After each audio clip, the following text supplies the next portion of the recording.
In today's video, I'm going to teach you how to customize artifacts in Claude AI. By the end, you will know how to turn on artifacts, request precise changes through the chat, make targeted edits, and use the Customize button to build on work that's been shared with you. First, make sure Artifacts is enabled in your Claude interface. Look to the lower left corner. Click your initials or name.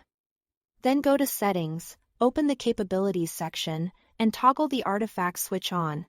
This ensures the Artifact panel appears when Claude generates code, documents, or designs. If you don't see the panel after a generation, double-check that the toggle is on and refresh your session. The most effective way to customize an artifact is iterative prompting. Treat the chat like a design and build partner. Ask for focused changes in plain language, such as change the color scheme to blue. Add a new button for this functionality, or make the text more concise. Be specific about what you want and where it should go. For example, mention the section name, the component, or the heading you want changed. Short, build-focused prompts tend to produce cleaner, safer updates than sweeping rewrites. And you can always ask for a preview or explanation before finalizing. If you only want to adjust a small part, try targeted edits directly from the artifact panel. Reference the exact area you want modified, like a title, a paragraph, or a code block, and say exactly how it should change. You might write, update the H1 title to project overview and leave the rest untouched.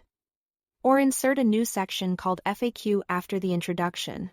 Calling out the location helps Claude update just that portion without disrupting your overall layout or logic. When someone shares an artifact with you, use the Customize button to create your own version. Clicking Customize opens a new chat with an editable copy so you can experiment freely without affecting the original. This is perfect for branching ideas, proposing alternatives, or tailoring a shared template to your needs, while preserving a clean history of changes. As you refine content, keep your prompts detailed and constructive. Describe the desired layout, the functionality you expect, the tone or style you are aiming for, and any constraints like size, format, or accessibility considerations. Iterate in small passes, request a change. Review the result in the artifact panel, then keep tightening until it matches your vision. That's it. Thanks for watching.